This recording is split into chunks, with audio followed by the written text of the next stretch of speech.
Ang kaayusan ng kapangyarihan na umiiral ng mga siglo sa Aprika ay unti-unting nagbabago, ngunit ito ay hindi dahil sa armadong labanan o diplomatikong paghaharap, kundi isang bagong puwersa. Sa malalim na empatiya sa alaala ng kasaysayan, tahimik itong muling isinusulat ang mga patakaran ng laro at ang kuwento kung paano nila binago ang takbo ng sitwasyon ay tiyak na magpapamangha sa lahat. Matapos panoorin, kung ang kuwentong ito ay nakaantig sa iyo, mangyaring mag-iwan ng like, mag-subscribe sa channel, at ibahagi ang iyong mga saloobin sa section ng komento. Ang inyong interes ay isang malaking inspirasyon para sa akin. Ngayon, simulan na natin. Ang Pilipinas ay isang bansa na may dalawang mukha. Ang isa ay isang bansa na hindi kailanman umaatras sa mga negosasyon. Isang bansa na hindi nagpapahintulot ng ni isang pulgada ng pambansang interes, maging sa Washington o sa Brussels.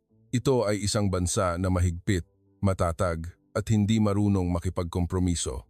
Ngunit sa Aprika, ang Pilipinas ay kilala sa isang ganap na kabaligtaran na imahe. Isang bansa na handang maghintay ng walang kondisyon, magbigay ng walang pagsisisi, at maglakbay hanggang sa huli. Sinasabi ng mga makapangyarihang bansa na ang Pilipinas ang pinakamahirap na kasosyo sa negosasyon, habang ang pinakamahihirap na bansa naman ay tinatawag ang Pilipinas na pinakamainit na kaibigan. Paano magkakasama ang dalawang lubhang magkasalungat na mukha na ito sa isang bansa?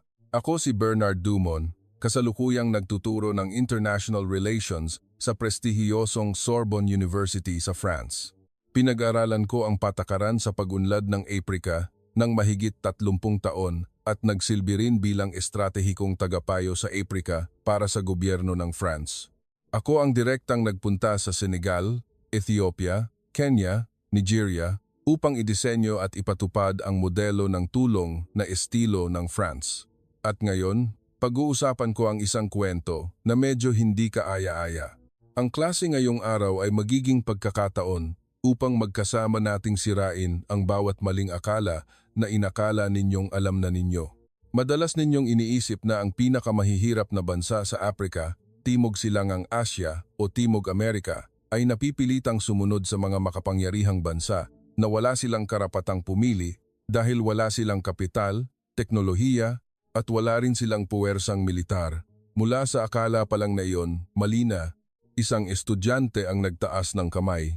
Profesor, sa perpektong mundo, tama po yan. Ngunit sa realidad, hindi po ba laging ang mga bansang may tunay na kapangyarihan ang may hawak ng pangunahing papel? Isang napakagandang tanong.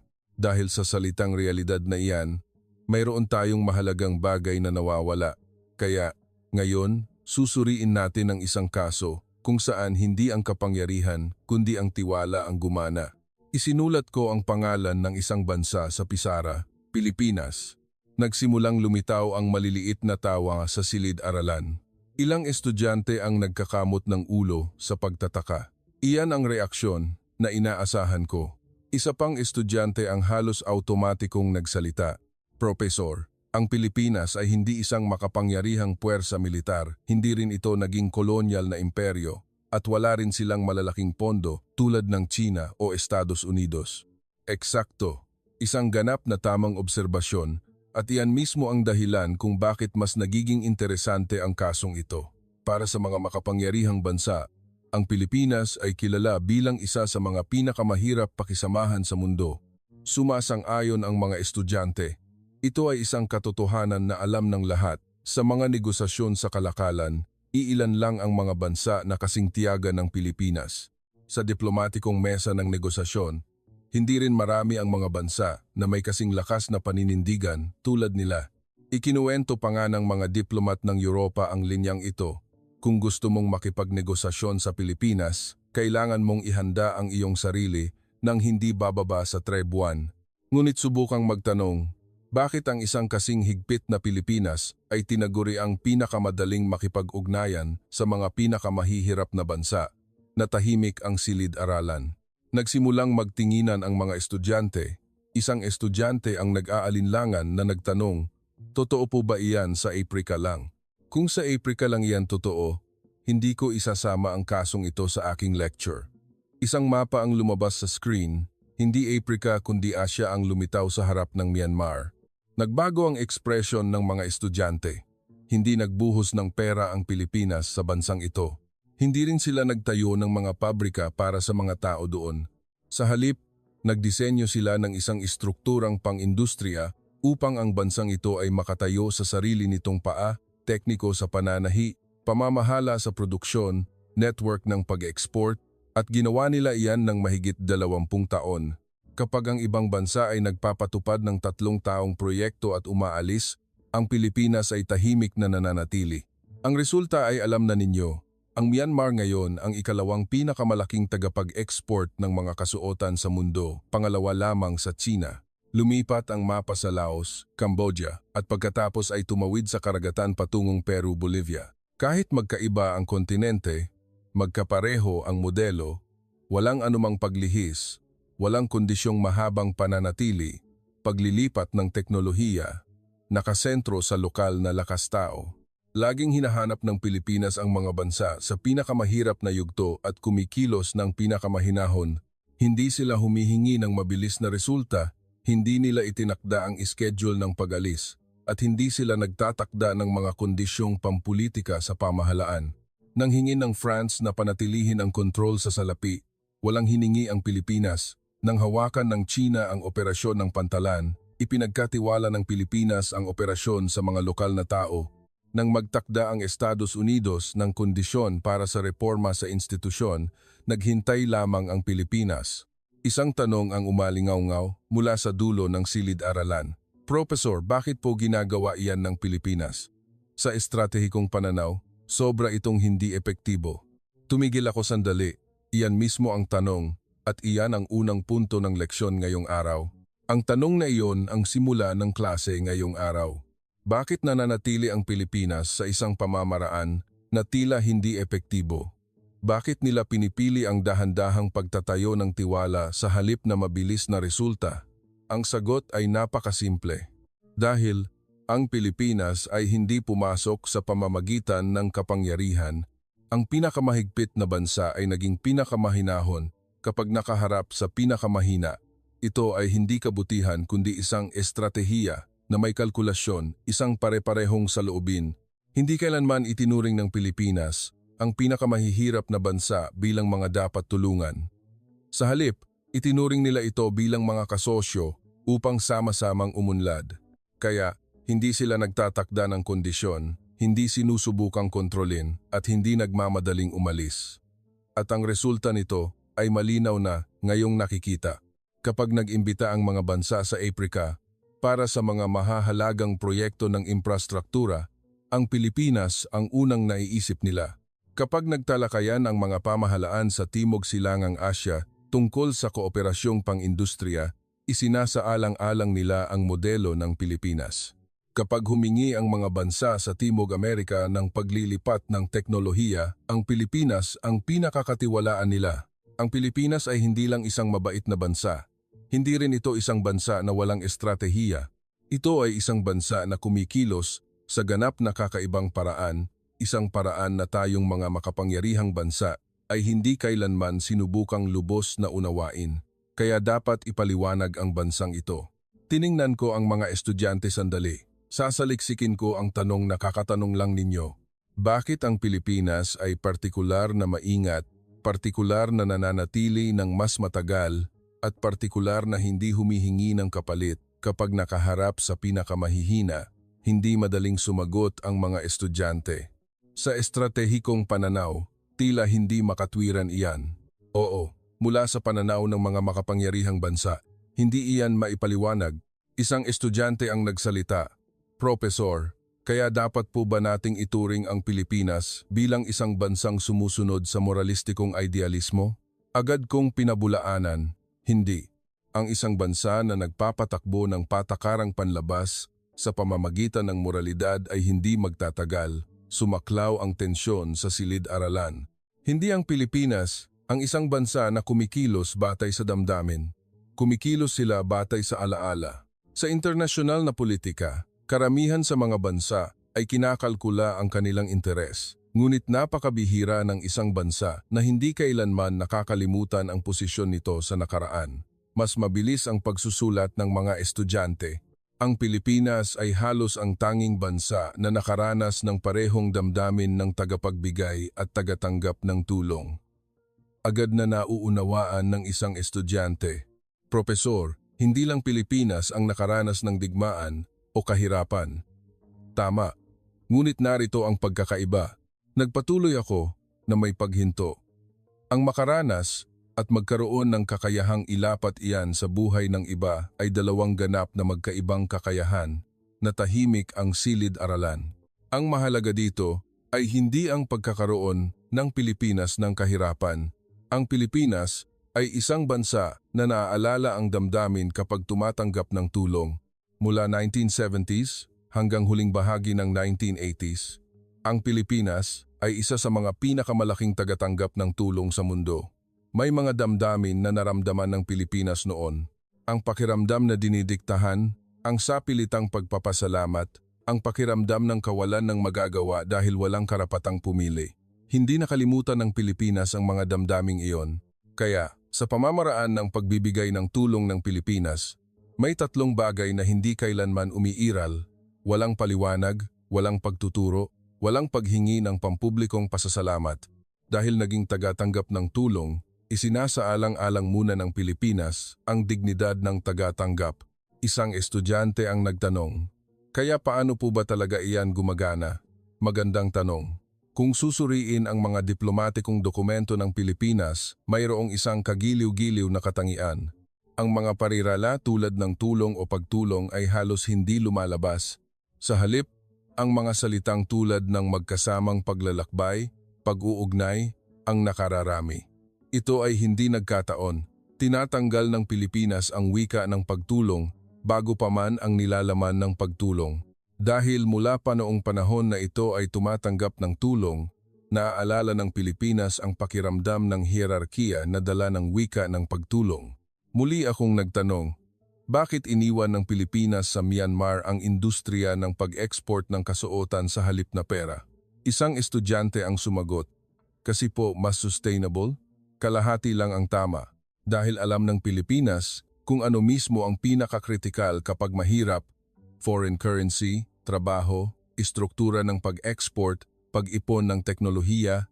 Hindi itinuturing ng Pilipinas ang Myanmar bilang isang kaawa-awang bansa. Tinuturing nila itong imahe ng kanilang sarili sa nakaraan. Dahil ang Pilipinas noong dekada 1980s ay ganoon din. Ang panahon ng paggawa ng mga peluka para sa pag-export, paggawa ng sapatos para ibenta, pagpapatakbo ng mga pabrika ng tela, alam ng Pilipinas kung saang baitang nakatayo ang Myanmar. Kaya maaari nilang idisenyo ang susunod na baitang. Ngunit mayroong isang bagay na mas mahalaga dito, ang ibinibigay ng Pilipinas ay hindi kapital, hindi rin ito isang disenyo. Ito ay ang pagkakasunod-sunod para sa susunod na pagkilos. Ang dapat gawin ngayon, ang dapat gawin sa loob ng 5 taon at ang susunod na hakbang. Hindi nagbibigay ng resulta ang Pilipinas, nagbibigay sila ng pagkakasunod-sunod. Isang estudyante ang nagtanong, kaya ang modelong iyon ay inulit sa Timog Silangang Asya at Timog Amerika, tama po?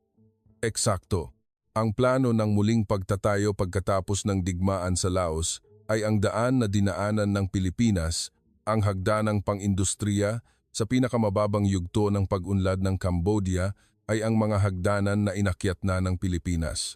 Ang proseso ng paglipat mula sa pangunahing industriya patungo sa pagproseso at pag-export ng Peru at Bolivia ay ang daan na naranasan ng Pilipinas.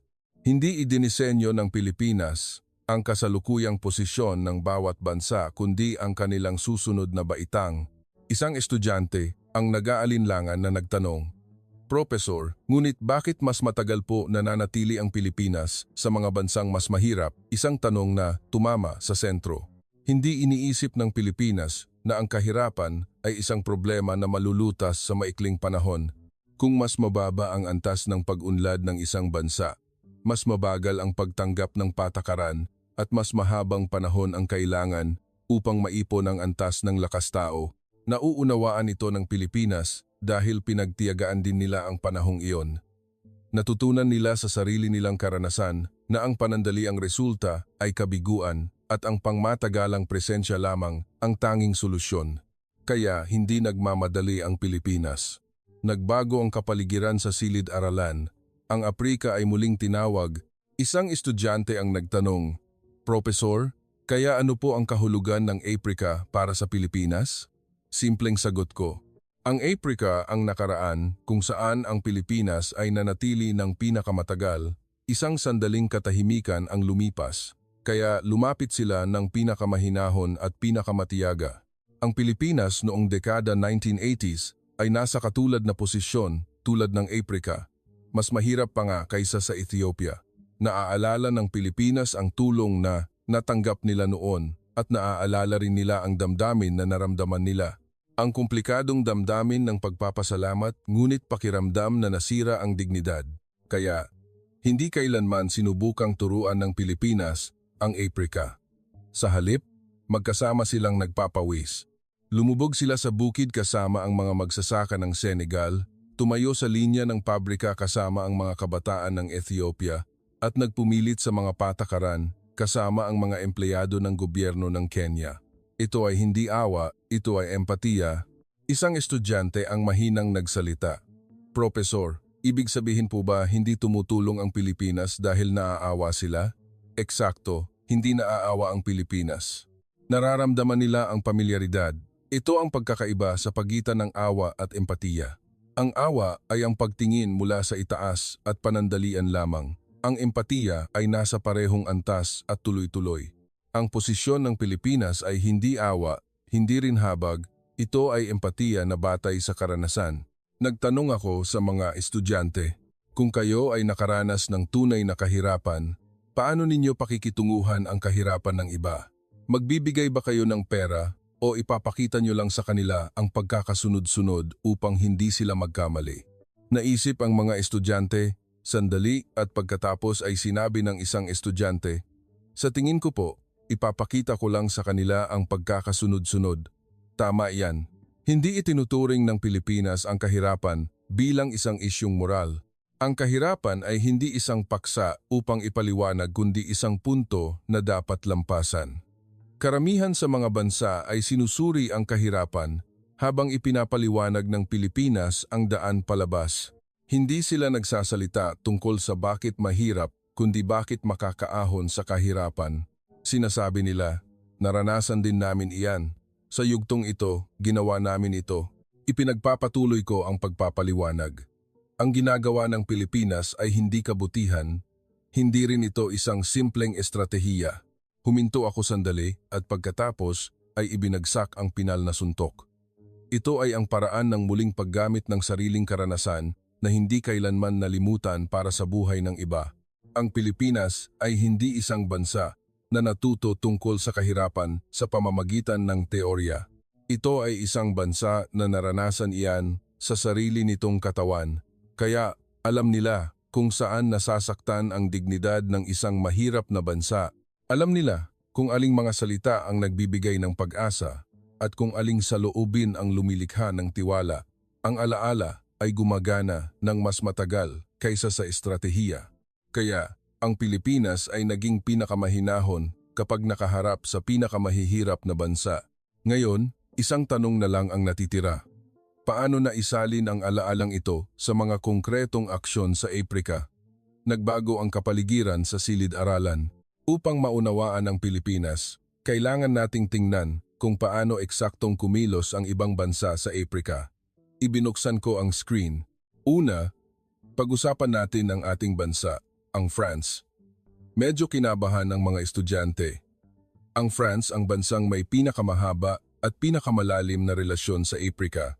Ngunit kung titingnan natin ang istruktura ng relasyong iyon, makikita natin ang isang kagiliw-giliw na modelo. Pagpapanatili ng CFA franc currency zone, prioridad para sa mga French na negosyo, wikang French sa administrasyon at edukasyon. Laging umiiral ang posibilidad ng interbensyong militar. Isang estudyante ang nagtanong, "Hindi po ba iyan para matiyak ang stability?" Sumagot ako ng walang damdamin. Ang problema ay ang stability na iyan ay laging nakabatay sa pamantayan ng France. Iyan ang stability na kailangan ng France. Hindi ang stability na gusto ng mga bansa sa Aprika. Ginamit ng France ang tulong bilang isang kasangkapan upang mapanatili ang relasyon. Nagbigay sila ng pera ngunit pinanatili ang kontrol sa salapi, sinuportahan ang mga negosyo ngunit ang mga French na negosyo ang binigyan ng prioridad, tinulungan ang edukasyon ngunit inayos ang wikang French. Ngunit mayroong isang kagiliw-giliw na punto pa dito. Alam ba ninyo kung ano ang unang ipinadala ng France? Institusyon.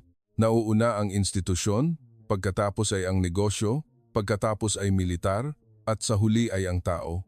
Ang pagpapadala ng anuman sa simula ay nagpapakita kung ano ang pinahahalagahan ng bansang iyon.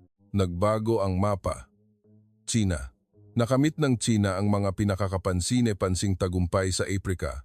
Mga pantalan, riles, paliparan, mga pautang ng gobyerno.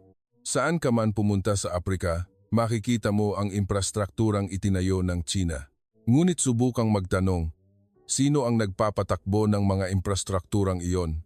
Natahimik ang silid-aralan. Ang mga Tsino ang nananatili, ang pagpapanatili ay nakasalalay sa China at nagsisimula ang pressure sa pagbabayad ng utang. Nagbigay ang China ng bilis, ngunit kinuha ang oras. Mabilis silang nagtayo, ngunit nanatili ng matagal.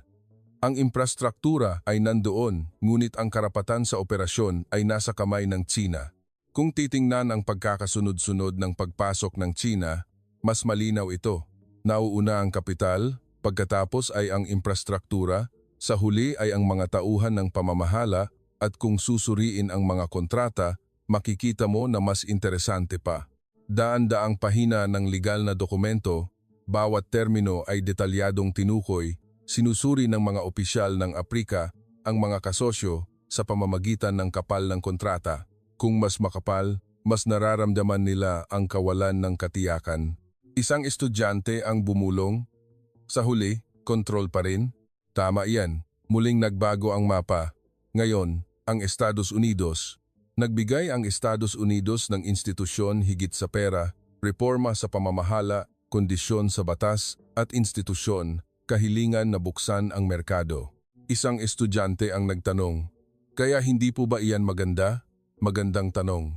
Ang problema ay maari mong import ang institusyon, ngunit hindi mo maaaring import ang lipunan, demokrasya ng Amerika, ekonomiya ng merkado ng Amerika, sistema ng batas ng Amerika, ang lokal na konteksto ay napabayaan, ang tagapagpatupad ay hindi umiiral, ang institusyon ay nandoon ngunit hindi gumagana. Ang pagkakasunod-sunod ng pagpasok ng Estados Unidos ay ganito. Idinisenyo muna ang institusyon. Pagkatapos ay ipinapadala ang mga sistema ng consultant bago ang mga tao. Karamihan sa mga institusyon ng Estados Unidos na itinanim sa Aprika ay umiiral lamang sa papel dahil walang lipunang lupa upang patakbuhin ang mga institusyon na iyon. Ang huling kaso. Susunod, susuriin natin ang mga internasyonal na non-governmental organizations, NGOs. Medyo nailang ang mga estudyante. Hindi naman kalaban ang mga NGO, ngunit mayroon silang mga limitasyon sa istruktura, nagpapatakbo ayon sa bawat proyekto, nakatuon sa KPI, at mga ulat, umaalis pagkatapos ng 1 hanggang 2 taon, pinapamahalaan ng mga NGO, ang problema sa halip na lutasin ito. Isang estudyante ang mahinang bumulong, kaya po may susunod na badyet, tumango ako. Tama iyan, para sa mga NGO, kung nalutas ang problema, mawawala ang dahilan ng kanilang pag-iral. Kaya, may tendensya silang panatilihin ang problema sa isang antas na mapapamahalaan sa halip na lutasin ito ng lubusan. Ngunit mayroong isang mahalagang modelo pa dito. Alam ba ninyo kung paano kumilos ang lahat ng bansang ito kapag nabigo? Ang France at Estados Unidos ay nagsusulat ng mga ulat, binabago ang badyet at tinatapos ang proyekto. Ang mga NGO ay lumilipat sa ibang lugar. Kung ang pilot project ay nabigo, nagmumungkahi ang China ng karagdagang pautang at pinapalakas ang collateral. Sila ang mga bansang umaalis kapag nakaharap sa kabiguan. Nilinis ko ang screen at ipinakita ang isang chart ng paghahambing. Nagtatakda ang France ng mga kondisyon sa salapi at politika. Nagtatakda ang China ng mga kondisyon sa utang. Nagtatakda ang Estados Unidos ng mga kondisyon sa institusyon. Nagtatakda ang mga NGO ng mga kondisyon sa resulta. Naglalayo ng France sa impluensya, ang China ay sa kontrol, ang Estados Unidos ay sa reforma, ang mga NGO ay sa mga ulat. Kaya, paano naman ang Pilipinas? Huminto ako sandali. Sinadya ng Pilipinas na tanggihan ang lahat ng mga tuksong ito. Hindi sila nagtatakda ng kondisyon, hindi sinusubukang kontrolin, hindi humihingi ng mabilis na resulta. Ang pagkakasunod-sunod ng pagpasok ng Pilipinas ay ganap na naiiba. Nauuna ang tao, pagkatapos ay ang aktual na sitwasyon, pagkatapos ay ang teknolohiya, at sa huli ay ang institusyon. Hindi nagpapadala ang Pilipinas ng institusyon o kapital muna kundi mga tao. Ang pagkakaiba ay malinaw din sa meeting room. Karamihan sa mga pagpupulong tungkol sa tulong ay pinangungunahan ng banyaga at kinokontrol ang schedule at agenda.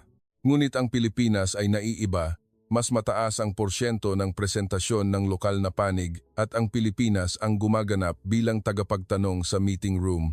Kung sino ang mas maraming nagsasalita ay nagbubunyag ng likas na katangian ng relasyon at mayroong isang pinakapambihirang punto pa sa tulong ng Pilipinas. Walang nakasaad na petsa ng pag-alis. Karamihan sa mga bansa ay malinaw na nagtatakda ng mga kondisyon para sa pagtatapos ng kontrata at naglalagay ng probisyon para sa pag-alis kung hindi makamit ang resulta. Ang Pilipinas ay naiiba. Ang oras ng pag-alis ay hindi malinaw at ang oras na maaaring bumalik ay pinagkasunduan kasama ang lokal na panig.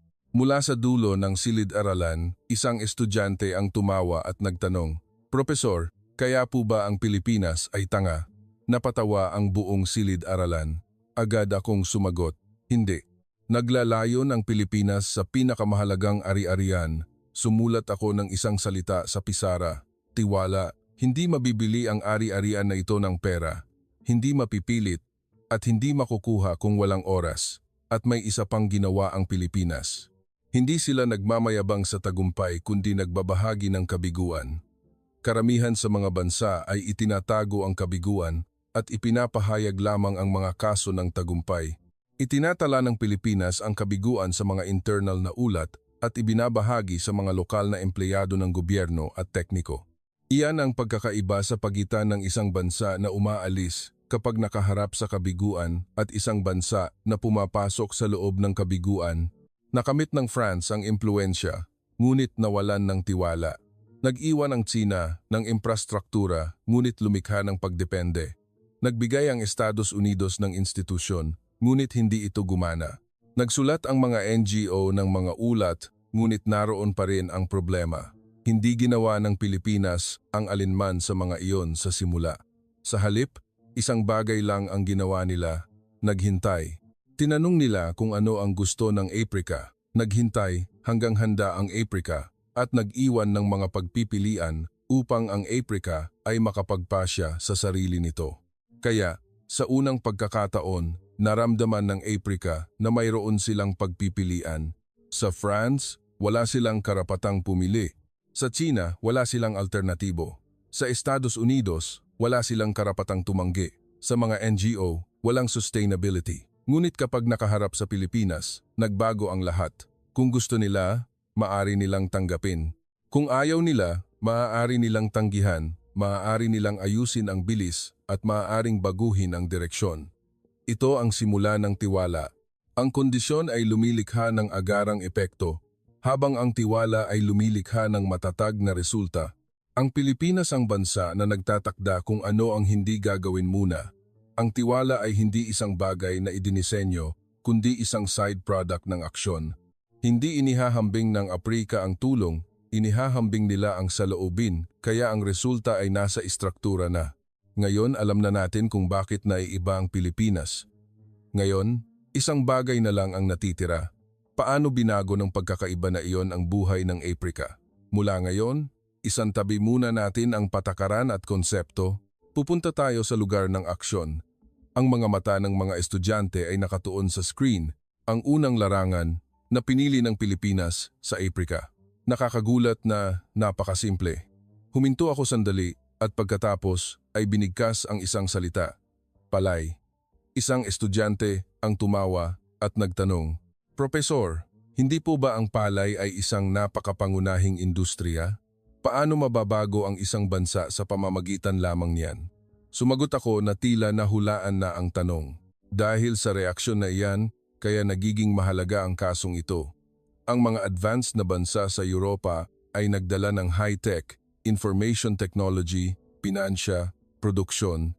Ngunit pinili ng Pilipinas ang palay, ang pinakapangunahing pagpipilian, ang pinakamabagal, at ang pinakakaunti ang pansin. Nag-project ako ng mapa ng Senegal, Uganda, Rwanda. Alam ba ninyo kung ano ang karaniwan sa mga bansang ito?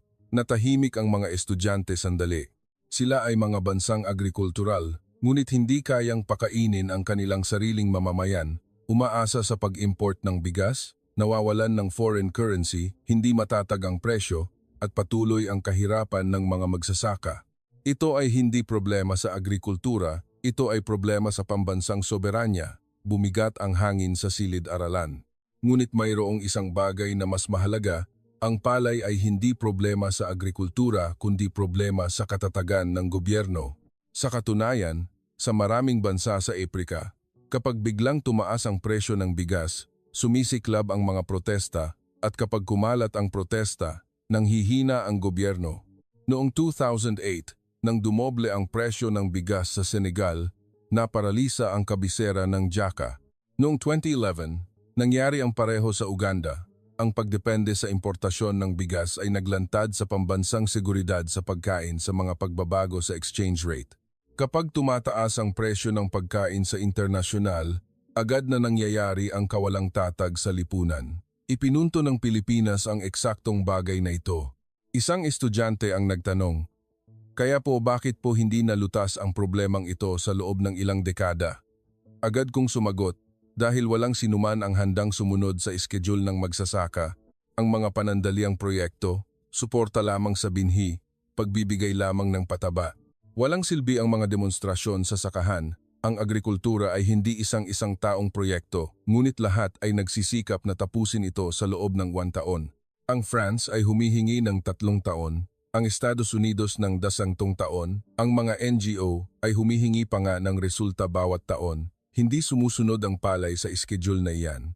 Nagbago ang screen, putik na bota. Pawis na pawis, pinili ng Pilipinas ang pinakamabagal na paraan. Nagsimula sila sa pagsusuri ng lupa, pag-aaral ng mga lokal na uri ng halaman, pagsasaliksik sa pagpoproseso pagkatapos ng pag-aani at pagtatayo ng seed bank at iniwan nila ang mga tao.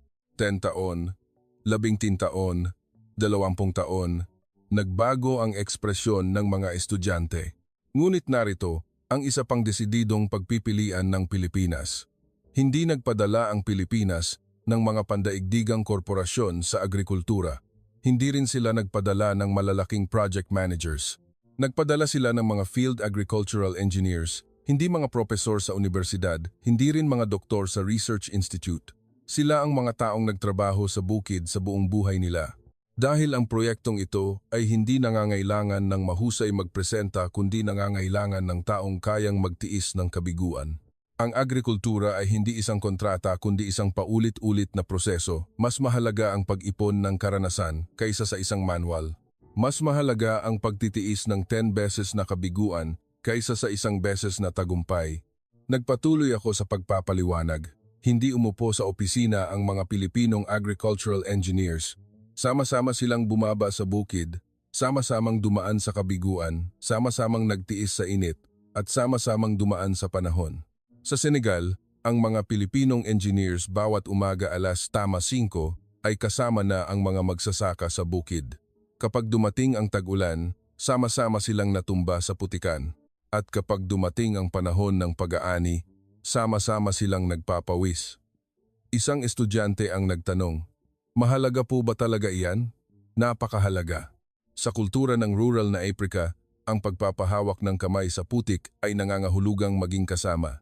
Kung mag-uutos ka lang mula sa opisina, mananatili kang dayuhan. Sa sandaling bumaba sila sa bukid, hindi na sila eksperto kundi magsasaka na katulad nila. Ito ay hindi simpleng paggawa, kundi isang politikal na pahayag. Nagdala ang eksenang ito ng napakahalagang mensahe sa mga magsasaka sa Aprika.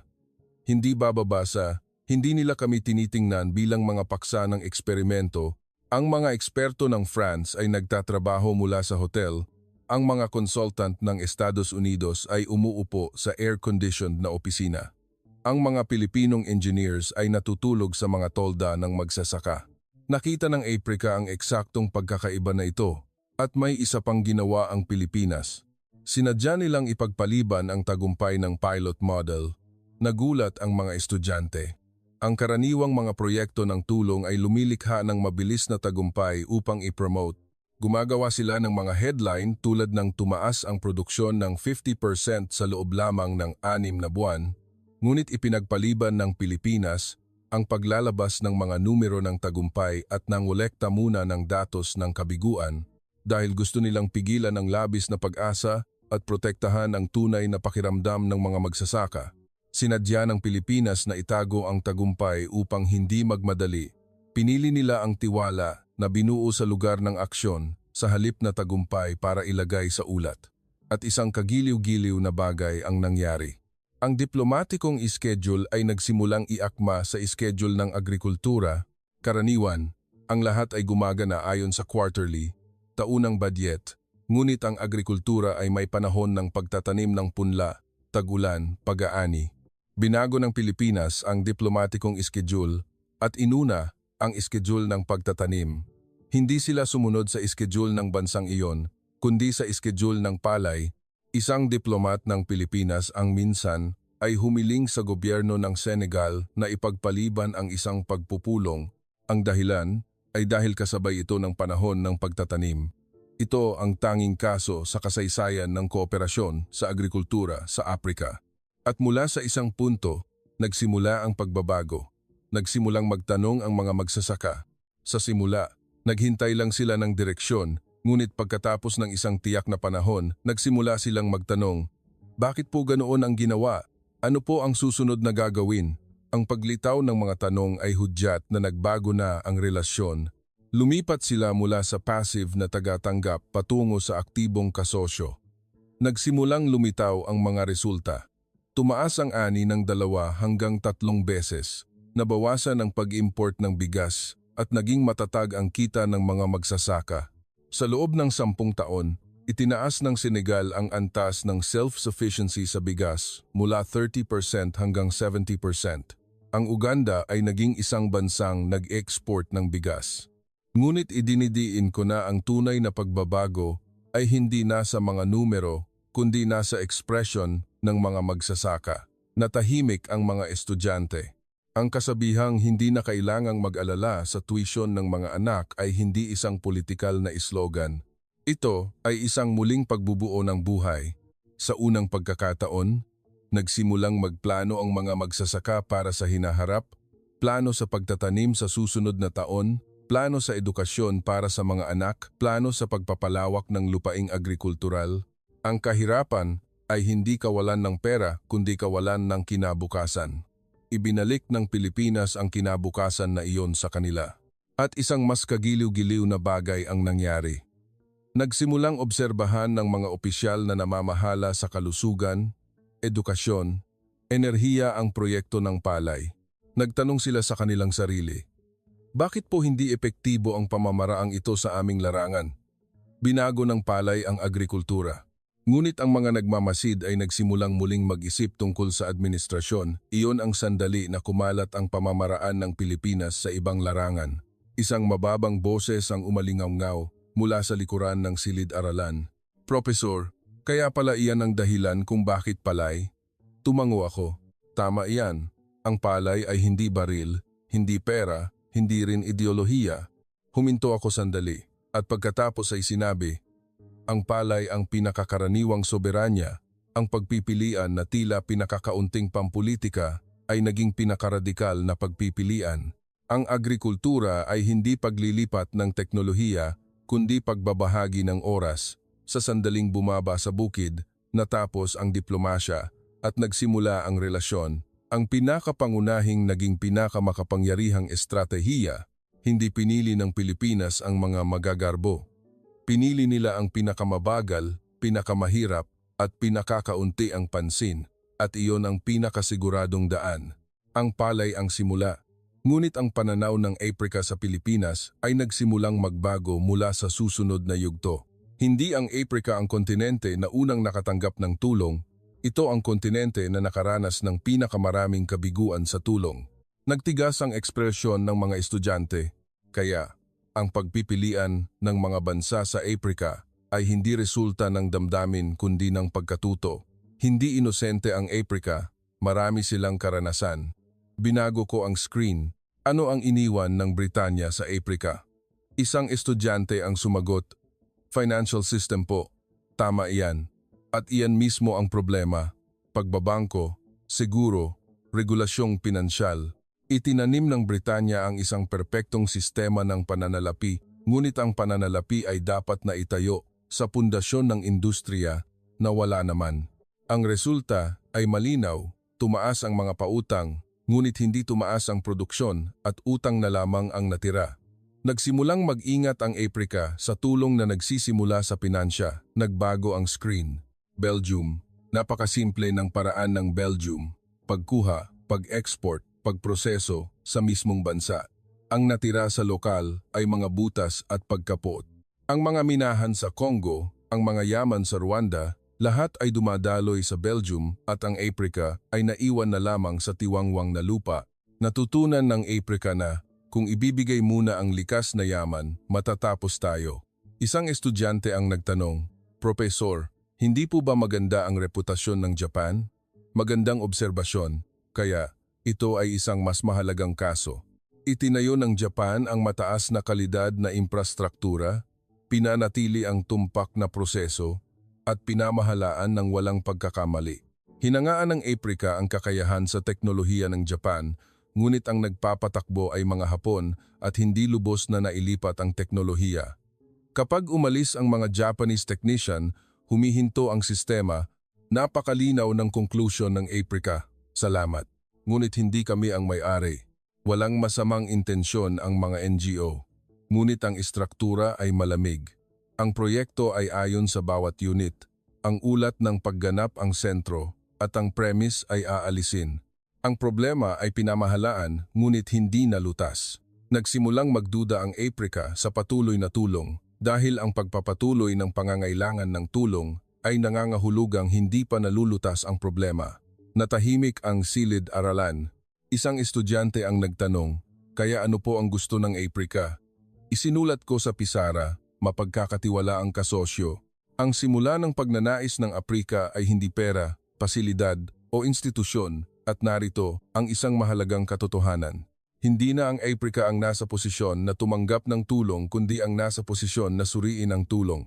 Sa katunayan, maraming bansa sa Africa ang may checklist upang suriin ang mga bansang kasama sa kooperasyon at mayroong isang item na tinatawag na mga uri ng kabiguan sa nakaraan. Sa isang dokumento ng kagawaran ng ugnayang panlabas ng Senegal, mayroong linyang ito, ang mga bansang nagbibigay ng tulong na may kondisyon ay mga paksang dapat suriin muli. Natuto ang Africa at ang bansang huling sumunod sa kondisyong ito ay ang Pilipinas. Sinadya ng Pilipinas na hindi ulitin ang lahat ng kabiguan na naranasan na ng Africa. Hindi sila nagsimula sa pinansya, hindi humingi ng yaman muna, hindi nagtakda ng kondisyon muna at hindi binigyang diin ng bilis muna. Kaya, tiningnan ng Africa ang Pilipinas at hinusgahan, hindi kami kinikilatis ng bansang ito. Ngunit mayroon pang isang kagiliw-giliw na katotohanan dito. Ang tiwala ay hindi nilikha sa pamamagitan ng deklarasyon. Ito ay nilikha kapag hindi umalis ang mga tao. Mayroong isang sandali na madalas na binabanggit ng mga opisyal ng Africa, hindi pagkatapos kumpirmahin na walang kondisyon, kundi kapag nagpapatuloy sila sa pananatili kahit walang hiningi na kondisyon. Sa kaso ng Kenya, sa isang proyekto ng infrastruktura, natalo ang Pilipinas sa competition laban sa China dahil mas mabilis at mas mura ang China, ngunit hindi umalis ang Pilipinas. Hindi sila umatras, hindi rin sila nagbigay ng presyon. Sa halip, nagpatuloy sila sa pagmumungkahi ng kooperasyon sa ibang larangan. Pagkalipas ng 2 taon, tinawagan muli ng gobyerno ng Kenya ang Pilipinas. Ang saloobin na hindi nagbabago kahit matapos maalis ay ang pinakamalakas na hudyat at nagsimula ang desididong pagbabago. Nagbago ang direksyon ng mga mungkahi. Sa simula, maaari niyo po ba kaming tulungan? tulungan sa bagay na ito? Sa gitnang yugto, maari po ba nating gawin ito ng magkasama at ang pagbabago ay nang maging dapat itong gawin kasama ang Pilipinas? Iyan ang sandali ng paglipat mula sa kahilingan patungo sa mungkahi at mula sa mungkahi patungo sa pagtatalaga. Ang Senegal, pagkatapos ng kooperasyon sa agrikultura, ay aktibong nagmungkahi ng kooperasyon sa depensa at abyasyon. Ang Kenya, pagkatapos ng teknikal na edukasyon, ay humingi ng magkasamang pagpapalakas ng industrial zone. Ang Ghana, pagkatapos ng paglilipat ng teknolohiya, ay nagmungkahi ng kooperasyon sa pagproseso ng likas na yaman. Ngayon, hindi na ang direksyon ng tulong kundi ang direksyon ng kooperasyon ang nagbago. At sa politika, isang kagiliw-giliw na bagay ang nangyari. Kapag nakikipagtulungan sa ibang bansa, sumasalungat ang oposisyon at nagdududa ang mga organisasyon ng civil society. Ngunit sa kooperasyon ng Pilipinas, napakakaunti ang dahilan upang sumalungat dahil walang sagot sa tanong na ano ang hiningi nila. Nawala ang pagsalungat, hindi dahil sa matinding suporta kundi dahil walang batayan upang punahin. Para sa mga pamahalaan sa Aprika, ang pagpili sa Pilipinas ang pinakaligtas na pagpipilian sa politika. Kahit magbago ang administrasyon, maipapaliwanag pa rin ito. Maiiwasan ang responsibilidad sa diplomatikong kabiguan at hindi bababasa, hindi masisisi. Isang estudyante ang mahinang nagsalita. Sa huli, iyan ay isang makatwirang pagpipilian, eksakto. Hindi lang basta pinili ng Aprika ang Pilipinas. Huminto ako sandali. Matapos alisin ang mga modelong nagdulot ng pagkabigo, lumabas ang Pilipinas bilang pinakamakatwiran at mapagkakatiwalaang pagpipilian. Inalis ang kabiguan, liliit ang mga pagpipilian. Ang Pilipinas, ang bansang natira, pagkatapos ng proseso ng paghahambing. Ang tiwala ay hindi isang regalo kundi produkto ng pagkatuto. Hindi na ang Aprika, ang paksa ng eksperimento. Ang tiwala ay hindi resulta ng pagpipilian kundi pamantayan ng pagpipilian. Ang pakiramdam na ngayon ay magiging iba ay hindi nagkataon kundi akumulasyon. Hindi nangumbinsi ang Pilipinas. Sila ang natira pagkatapos ng paghahambing. Ngayon natapos na ang pagpipilian at ang resulta ng pagpipilian na iyon ay mas magiging malinaw sa susunod na henerasyon. Mga estudyante, maaaring mabawasan ng teknolohiya ang kahirapan, ngunit hindi ito makakatulong upang makalabas sa kahirapan. Itinaas ng mga estudyante ang kanilang mga ulo, hindi ang Aprika, ang kontinente, na hindi pa nakatanggap ng teknolohiya. Sa loob ng ilang dekada, sari-saring teknolohiya ang dumaloy dito. Teknolohiya sa agrikultura, teknolohiya sa konstruksyon, teknolohiya sa impormasyon. Kaya bakit hindi pa rin sila makalabas sa kahirapan ng sistematiko? Isang estudyante ang sumagot, dahil po ba hindi sapat ang institusyon at kapital? Umiling ako. Iyan ay kalahati lang ng tamang sagot. Sumulat ako ng isang salita sa pisara. Kaisipan, ang ibinigay ng Pilipinas ay hindi teknolohiya kundi ang saloobin sa pagharap sa kahirapan. Sa Aprika, hindi sinabi ng Pilipinas, tutulungan namin kayo. Nagulat ang mga estudyante. Sa halip sinabi nila, kaya nyo rin, makakabuti, makakapagbago, at makakaakyat sa susunod na baitang. Ang mensaheng ito ay hindi na ipapasa sa pamamagitan ng ulat, na ipapasa lamang ito sa pamamagitan ng tao. At narito ang isang mahalagang pagkakaiba. Ang diwa ay hindi na ipapasa sa pamamagitan ng salita, ito ay dumodoble sa buhay. Narito ang dahilan kung bakit maraming bansa ang nabigo sa pagpapalaganap ng diwa. Sinusubukan nilang ipasa ito sa anyo ng mga slogan, mga kampanyang programa sa edukasyon at nakatuon sa mga talumpati mula sa labas. Ang Pilipinas ay naiiba. Pinalaganap nila ito sa pamamagitan ng mga patakaran ng pamumuhay, maliliit na aksyon, at mga paulit-ulit na pag-uugali. Nagbigay ako ng isang kaso ng pag-unlad ng komunidad ng Pilipinas. Maraming bansa ang nauunawaan ang programang Bagong Rural Development o mga katulad na programa sa komunidad bilang isang programa lamang sa pag-unlad ng rural. Huminto ako sandali at pagkatapos ay sinabi, iyan ay isang pag-unawa na nawawala ang pangunahing punto. Mga kalsada, kamalig, gawaing panlahat, Iyan ay mga kasangkapan lamang, ang tunay na sentro ay nasa ibang lugar. Isang estudyante ang nagtanong, kaya ano po ang sentro? Determinado akong sumagot. Iyan ang kolektibong paniniwala na kaya rin natin. Hindi gumagawa ang gobyerno. Sa halip, nababawasan ang pagbibintang sa labas at ang nayon ang nagpapasya sa sarili nito. Ang Pilipinas ang bansa na unang natuto kung paano hindi tanggapin ang kahirapan bilang isang tadhana.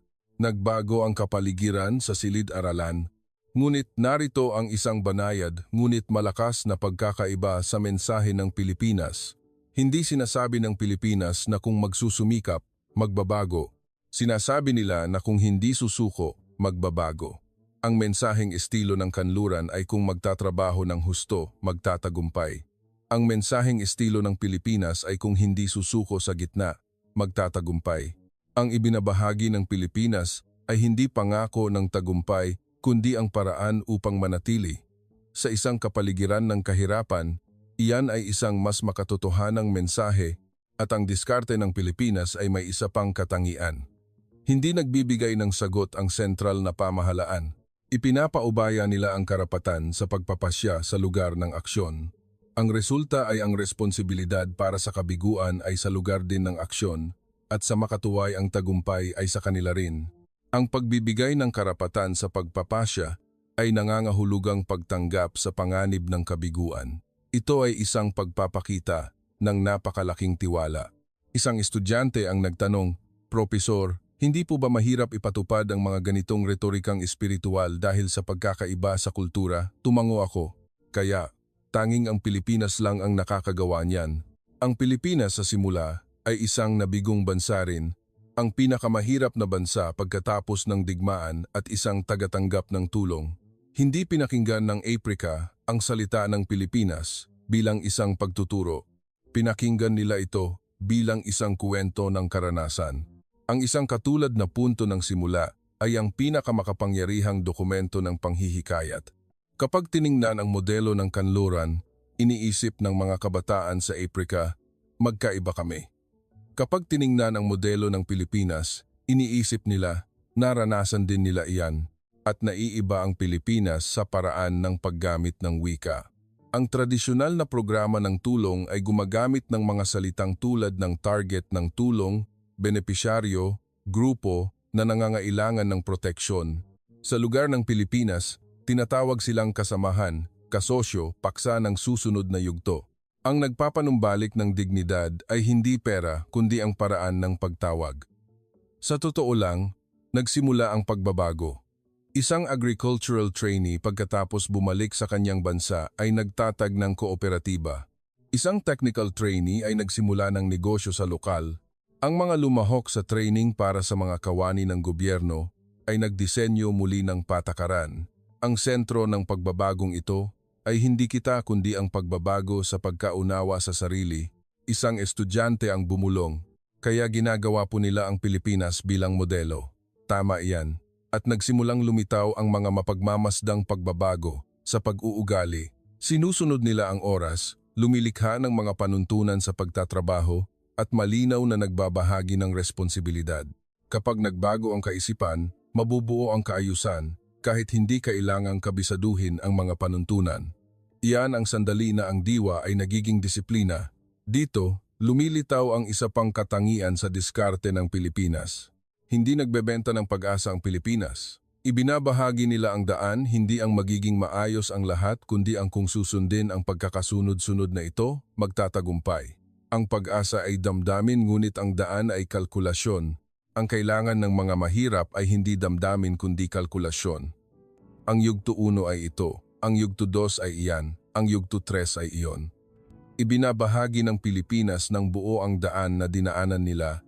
Nagtanong ako sa mga estudyante, kung kayo ay nasa isang desperadong sitwasyon, paniniwalaan ba ninyo ang salita ng isang matagumpay na tao o ang salita ng isang taong nakaranas ng kabiguan at nakaligtas? Naisip ang mga estudyante sandali, isang estudyante ang sumagot, "Siyempre po, ang pangalawa." Tama iyan, hindi nagbebenta ng kuwento ng tagumpay ang Pilipinas, nagbabahagi sila ng kuwento ng pagkaligtas. Ang napakalakas na kapani-paniwala ng kasabihang sinubukan din namin iyan ay nandoon. Hindi nag-iwan ng makina ang Pilipinas sa Africa, hindi sila nagpilit ng institusyon. Huminto ako sandali at pagkatapos ay ibinagsak ang pinal na suntok. Ang Pilipinas ay nag-iwan ng kaisipan na ang kahirapan ay isang estado na malulutas. Ang Pilipinas ay hindi isang bansa na natuto tungkol sa kahirapan sa pamamagitan ng teorya. Ito ay isang bansa na naranasan iyan sa sarili nitong katawan. Alam nila kung aling mga salita ang nagbibigay ng pag-asa, kung aling saloobin ang lumilikha ng tiwala. Ang diwa ay hindi isang bagay na itinuturo, kundi isang bagay na itinatanim. Hindi nagbebenta ng pag-asa ang Pilipinas. Ibinabahagi nila ang daan. Ang kaisipan sa pag-ahon sa kahirapan ang pinakamahalagang ari-arian. Kaya ang paglilipat na ito ay lalampas sa maraming henerasyon. Hindi naglilipat ng paraan ang Pilipinas kundi paniniwala. Tinuturuan nila na ang kahirapan ay isang estado, hindi isang pagkakakilanlan. Kaya, ang modelo ng Pilipinas ay maaaring lumampas sa maraming henerasyon. Ngayon, hindi na ang Africa ang kontinente na tumatanggap ng tulong. Lumilipat sila sa henerasyon ng pagdidisenyo ng susunod na yugto. Mula ngayon, hindi na ako magsasalita tungkol sa tulong. Nagbalik ang atensyon ng mga estudyante. Ang Africa, ngayon, ay hindi na nagsasabi sa Pilipinas na tulungan kami. Huminto ako sandali at pagkatapos ay sinasabi nila, magkasama nating idisenyo. Isang estudyante ang nagtanong, Professor, hindi po ba iyan isang diplomatikong pahayag lang? Hindi tunay na kooperasyon? Agad akong sumagot, kaya susuriin natin ang mga partikular na kaso. Ngunit narito ang isang mahalagang pagbabago. Nagbago ang wika sa mga diplomatikong dokumento. Dati, sa mga diplomatikong dokumento ng Africa, mayroong mga salitang tulad ng sumusuportang bansa, kooperasyong bansa, nagbibigay pondo na bansa. Sa mga kamakailang dokumento, lumitaw ang mga salitang tulad ng strategic partner, co-developer, co-designer. Sa isang dokumento ng Kagawaran ng Ugnayang Panlabas ng Senegal noong 2023, mayroong linyang ito, ang Pilipinas ay inuri bilang isang strategic partner, hindi isang pagpipilian sa kooperasyon. Sa roadmap ng Kagawaran ng Industriya ng Kenya, ang Pilipinas ay itinalaga bilang joint implementer, hindi isang paksa ng konsultasyon sa diplomasya. Sa sandaling nagbago ang mga salita, lumampas sa isang yugto ang relasyon. Suriin natin ang kooperasyong pang-industriya, hindi lang pag-assemble ng sasakyan, kundi pati na rin ang lokal na paggawa ng mga bahagi, pagbuo ng magkasamang teknikal na pamantayan. Nagsimulang idisenyo ng mga negosyo ng Pilipinas ang Africa bilang isang kasosyo sa industriya, hindi isang base ng produksyon. Sa Ethiopia, isang negosyo ng Pilipinas sa auto components ang nagtatag ng isang Joint Innovation Center kasama ang isang lokal na kasosyo, hindi simpleng produksyon kundi magkasamang pagdidisenyo mula sa yugto ng disenyo. Isang estudyante ang bumulong, iba sa pabrika na estilo ng China. Eksakto, mabilis na nagtayo ang China at hinawakan ang operasyon habang dahan-dahang nagtayo ang Pilipinas at inilipat ang karapatan sa operasyon. At ang pinakamahalaga ay ang kakayahang ibahagi ang kabiguan. Ang kooperasyon sa enerhiya ay katulad din, mga solar power farm, microgrids, in-situ training para sa maintenance personnel, hindi lang pagbibigay ng kuryente kundi pagbabahagi ng kung paano gumawa ng kuryente. Ito ang paraan upang putulin ang pagdepende. Ang proyekto ng solar power na suportado ng Pilipinas sa Uganda ay napaka-interesante. Hindi inilagay ng Pilipinas ang mga solar panel at umalis. Nag-train sila ng 50 lokal na technician sa loob ng 3 taon, isinalin ang maintenance manual sa lokal na wika at bumuo ng network ng supply ng mga piyesa. At ang mas interesante pa ay ang kooperasyong ito ay maaaring mabigo. Sa mga dating kasosyo, ang kabiguan ay nangangahulugang pagbibintang at panganib sa politika. Sa kooperasyon ng Pilipinas, ang kabiguan ay magkasamang pagsasaayos at pagbabahagi ng responsibilidad. Sa katunayan, nang ang isang proyekto ng industrial zone sa Rwanda ay hindi nakamit ang orihinal na layunin, hindi umatras ang Pilipinas. Sa halip, inayos nila ang plano at nag-invest pa ng 2 taon. Ang pagtitiwala ng Africa sa Pilipinas ay hindi sa tagumpay kundi sa kanilang paghusga na kahit mabigo, kaya nilang magkasama. Tanging ang relasyon na kayang magkasamang mabigo ang maaaring tumagal. Isang estudyante ang nagtanong, hindi po ba masyadong sensitibo ang depensa? Kaya hindi po iyan ibinibigay kahit kanino. Hindi lang simpleng pagbebenta kundi magkasamang pagsasanay at paglilipat ng teknolohiya. Ang kooperasyon sa depensa, ang huling yugto ng tiwala. Ito ay hindi lamang simpleng pagbebenta ng armas, nangangahulugan ito ng magkasamang pagdidisenyo ng puso ng pambansang seguridad. Nang makipagtulungan ang Poland sa industriya ng depensa ng Pilipinas, nagulat ang buong mundo. Isang bansa ng NATO ang pumili ng Pilipinas, ngunit ang Africa ay tahimik ding gumagawa ng katulad na pagpipilian. Ang Senegal ay kasama ang Pilipinas sa pagbuo ng Maritime Surveillance System at ang Kenya ay kasama ang Pilipinas sa pagmodernisa ng Military Information Network. At sa katunayan, kung susuriin ang mga magkasamang estratehiko at pangmatagalang dokumento ng mga bansa sa Africa, makikita mo ang pagbabago, ang Industrial Roadmap, ang Energy Transition Plan, ang Technical Education Strategy, hindi isang partikular na pangalan ng bansa, kundi ang Pilipinas ay itinuturing na isang premyo bilang isang kasosyo sa kooperasyon. Ang Pilipinas ngayon ay hindi na isang pagpipilian, kundi nagsisimula ng maging isang paunang kinakailangan. Sa diplomatikong pananaw, mayroon ding pagbabago. Dati, nakikipag-ugnayan sila sa pamamagitan ng EU o mga internasyonal na organisasyon, mga multilateral framework. Ngayon, direktang nakikipagnegosasyon sila. May mga hotline sa antas ng eksperto at mga joint task forces na pinapatakbo. Kapag nawala ang tagapamagitan, ang relasyon ay pumapasok sa yugto ng kapanahunan. Ang mga bansa sa Africa ngayon ay hindi na itinuturing ang posisyon ng Pilipinas sa internasyonal na larangan bilang isang panlabas na opinyon. Naglalabas sila ng mga magkasamang pahayag, ugnayang diplomatiko at kooperasyon sa mga internasyonal na organisasyon.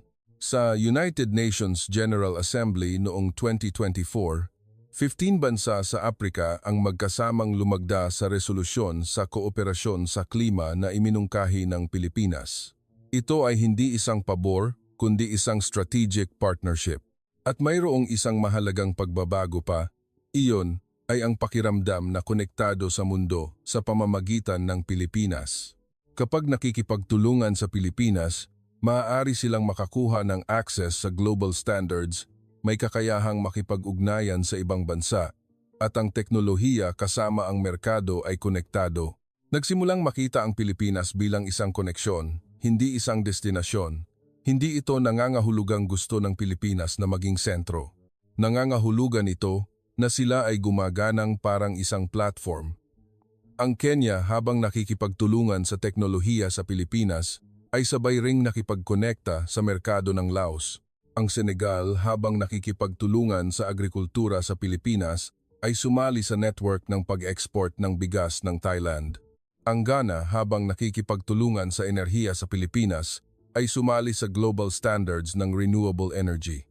Binuksan ng Pilipinas ang pinto. Hindi sila nagmamay-ari, sila ay nagkokonekta. At sa loob ng Africa, isang pagbabago ng henerasyon ang nangyayari. Nagsimulang humawak ng mga pangunahing posisyon ang mga opisyal na may edad 30 hanggang 40. Ito ang henerasyon na may karanasan sa pag-aaral sa ibang bansa na direktang lumahok sa mga proyekto ng kooperasyon sa Pilipinas. Para sa henerasyong ito, ang Pilipinas ay hindi isang bansa sa balita kundi isang kasosyo na nakatrabaho na. Kilala nila ang Pilipinas sa pamamagitan ng karanasan, hindi sa pamamagitan ng libro o ulat. Ang Undersecretary ng Kagawaran ng Industriya ng Ethiopia ay lumahok sa isang technical training sa Pilipinas noong nasa edad 20s pa siya. Ang Direktor ng Kagawaran ng Enerhiya ng Kenya ay nagtrabaho sa isang proyekto ng kooperasyon sa Pilipinas sa loob ng 5 taon. Kapag sila ay umabot sa posisyon na nagdedesisyon ng patakaran, mas lumalalim ang kooperasyon sa Pilipinas. Isang boses ang umalingaw-ngaw mula sa likuran ng silid-aralan. Professor, ngayon, nauunawaan ko na, hindi pinipilit ng Pilipinas ang Africa na sundin sila, kundi nakatayo sila ng pantay-pantay sa kanila.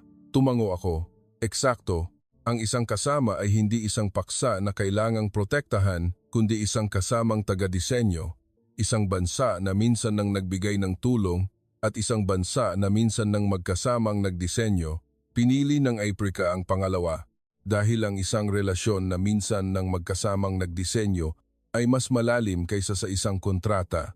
Bilang panghuling conclusion, hindi na ang Aprika ang kinabukasan ng isang tao. Huminto ako sandali at pagkatapos ay ibinagsak ang pinal na suntok. Ang Aprika ay ang kasosyo na kasama ng Pilipinas sa pagdidisenyo ng kinabukasan. Sa punto ng pagtatapos ng tulong, isang bagong disenyo ang nagsimula. Ang isang relasyon na magkasamang binuo ay hindi aalis. Hindi mo kayang gumawa ng mapa ng mag-isa. Hindi nagbigay ang Pilipinas ng mapa sa Aprika. Sinabi nila, magkasama nating iguhit, at ang paglalakbay ng magkasamang pagguhit ng mapa na iyon ay nagpapatuloy pa rin. Ngayon, isang tanong na lang ang natitira. Gaano kalaki ang pagbabago ng partnership na ito sa kaayusan ng mundo? Nagsalita tayo tungkol sa Aprika. Huminto ako sandali at pagkatapos ay sinabi, ngunit kung ito ay isang natatanging kaso lamang ng Aprika, mababawasan ng kalahati ang kahalagahan ng kasaysayan. Nagbalik ang atensyon ng mga estudyante, kaya palalawakin natin ang saklaw. Nagbago ang mapa. Timog Silangang Asya. Ang Timog Silangang Asya ay isang rehiyon na nakaranas ng paglago, may base ng produksyon, istruktura na nakatuon sa pag-export, gumagana, at pumapasok sa middle income trap. Iyan mismo ang punto kung saan naroon ang Pilipinas. Ang mga problemang pinagpuyatan ng Pilipinas noong dekada 1990s, ang mga pader na nilampasan ng Pilipinas noong dekada 2000s. Ang Timog Silangang Asya ay naroon na ngayon. Hindi lamang nagtayo ng pabrika ang Pilipinas, sabay-sabay silang nag-train ng technical personnel at lumikha ng isang istruktura ng magkasamang paglago kasama ang mga lokal na negosyo. Sa kaso ng Thailand, nang pumasok ang isang negosyo ng Pilipinas, nagdala sila ng programa ng pagsasanay para sa mga lokal na supplier, hindi lang simpleng subcontracting kundi pagsasanay sa kanila bilang mga kasosyo sa teknolohiya. Ibinahagi ng Pilipinas ng buo ang mga problemang alam na alam nila dahil naranasan na nila. Isang estudyante ang bumulong, kaya po walang pagtutol. Tama iyan. Ang Pilipinas ang bansa na nagkukuwento ng kabiguan bago ang kuwento ng tagumpay sa isang opisyal ng gobyerno ng Thailand. Sinabi ng Pilipinas, nagpumilit din kami sa yugto na ito sa loob ng 3 taon. Kung gagawin sa ganitong paraan, maaaring paiksiin ito sa 10 taon. Iyan ang pagbabahagi ng kabiguan, hindi pagmamayabang sa tagumpay. Muling nagbago ang mapa. Timog Amerika. Ang Timog Amerika ay isang kontinente na mayaman sa likas na yaman, ngunit ilang beses na nabigo sa industrialisasyon, umaasa sa hilaw na materyales, hindi balanse ang industriya at may pagbabago sa politika. Dito, inuulit ng Pilipinas ang parehong diskarte tulad sa Aprika. Sabay-sabay silang nagtatayo ng industriya ng pagproseso, pinagsama ang technical training at tinitiyak ang partisipasyon ng mga lokal na negosyo. Tanso sa Peru, lithium sa Chile, natural gas sa Bolivia. Hindi binibili ng Pilipinas ang mga yamang ito at umaalis, kundi magkasamang nagtatayo ng mga pasilidad ng pagproseso. Ang mahalaga ay hindi ang bilis kundi ang sustainability, hindi ang mabilis na resulta kundi ang paglikha ng isang istruktura na hindi guguho. Isang estudyante ang nagtanong, Profesor, bakit po ang parehong pamamaraan ay epektibo sa iba't ibang kontinente? Sumagot ako, dahil ang pamamaraan ng Pilipinas ay idinisenyo batay sa pamantayan ng tao, hindi rehiyon, maging isang magsasaka sa Aprika, isang manggagawa sa Thailand, o isang technician sa Peru, ang pagnanais na makaahon sa kahirapan ay pareho. Ang punto kung saan nasasakta ng dignidad ay pareho rin, at ang sandali na nararamdaman ang pag-asa ay pareho rin. Lumalapit ang Pilipinas batay sa unibersalidad ng tao, hindi sa katangian ng rehiyon. Sumulat ako ng 3 bagay sa pisara. Una, walang pamimilit. Pangalawa, walang kontrol. Pangatlo, walang paghingi muna. Hindi kailanman nagbago ang prinsipyong ito sa Aprika, Timog Silangang Asya o Timog Amerika. Kaya, ang tiwala ay naipon. Ang tiwala ay hindi ini-export. Ito ay naipon. At kamakailan, sa internasyonal na komunidad, ang Pilipinas ay nagsimulang makatanggap ng mga kakaibang pagsusuri, hindi nagbabanta, walang kalkulasyon, at tumutupad sa pangako. Napakabihira ng isang bansa na makamit ang tatlong ito ng sabay-sabay. Sa isang survey tungkol sa pagiging mapagkakatiwalaan ng mga bansa sa Global South noong 2023, nanguna ang Pilipinas, mas mataas pa kaysa sa Tsina, Japan, at maging sa mga tradisyonal na kaalyado. Natahimik ang mga estudyante, kaya ang Pilipinas ay umakyat sa posisyon ng pinakapagkakatiwalaang bansa. Ang parehong saloobin ay lumikha ng parehong resulta sa iba't ibang kontinente. Ang pamamaraan na napatunayan sa Aprika, inulit sa Timog Silangang Asya at muling pinagtibay sa Timog Amerika. Hindi ito nagkataon kundi isang istruktura bilang panghuling konklusyon. Hindi nagsasalita ang Pilipinas tungkol sa hegemonya, hindi rin sila lumilikha ng mga alyansa. Huminto ako sandali at pagkatapos ay sinabi, ang Pilipinas ay naging isang buhay na patunay na posible ring gawin sa ganitong paraan. Isang paraan ng magkasamang pag-unlad ng hindi nangangasiwa, hindi nanghihimasok. Ang pamamaraang ito na nagsimula sa Aprika, ngayon kumakalat na sa buong Global South. Ang Pilipinas ay hindi isang natatanging exception, kundi nagpapakita ng isang bagong pagpipilian. Ang impluensya ay hindi nangangailangan ng hegemonya, ang tiwala ay hindi nangangailangan ng pamimilit, ang kooperasyon ay hindi nangangailangan ng kondisyon. Pinapatunayan nila na ang ibang grammar ng diplomasya ay ganap na posible. Ang tiwala ay hindi nilikha sa pamamagitan ng deklarasyon. Ito ay nabubuo lamang mula sa paulit-ulit na saloobin, pare-parehong mga pagpipilian, at isang relasyon na nakatagal sa pagsubok ng panahon. Sa loob ng 30 taon, pinanatili ng Pilipinas ang parehong saloobin. Kahit magbago ang gobyerno, magbago ang sitwasyon ng ekonomiya o magbago ang sitwasyon sa internasyonal, ang pagiging pare-pareho na iyon ay lumikha ng tiwala. Hindi naaalala ang Pilipinas bilang isang bansa na nagbigay ng tulong, naaalala sila bilang isang bansa na magkasamang umangat. Natahimik ang silid-aralan, dahan-dahan kong tiningnan ang mga estudyante. Mga estudyante, maaring hindi ang Pilipinas ang bansang nangunguna sa mundo, ngunit malinaw na sila ang naging bansa na pinakapagkakatiwalaan ng mundo na hawakan ang kamay. Ito ang conclusion na nakuha ko pagkatapos ng 30 taon ng pananaliksik sa Aprika. Hindi binago ng Pilipinas ang mundo sa pamamagitan ng kapangyarihan. Binago nila ito sa pamamagitan ng saloobin. At ang saloobin na iyon, kahit sa sandaling ito, ay nagpapatuloy. Hindi umaalis ang Aprika sa sinuman. Simpleng natagpuan lang nila ang sarili nilang boses. At sa tabi ng pagbabagong iyon ay laging may isang bansa na tahimik na kasama, isang bansa na hindi nangangasiwa, hindi nagpipilit, at hindi rin nangunguna. Tahimik lang nilang ibinabahagi ang karanasan mula sa daan na dinaanan na nila mismo. At dahil doon, ang mundo ngayon ay nagsisimula ng alalahanin ang pangalan ng bansang iyon bilang pinakapagkakatiwalaang simbolo. Salamat sa pakikinig. Kung ang kuwentong ito ay nakaantig sa iyo, mangyaring mag-iwan ng like, mag-subscribe sa channel, at ibahagi ang iyong mga saloobin sa section ng komento. Kita-kita tayo sa mas makabuluhang mga kwento bukas.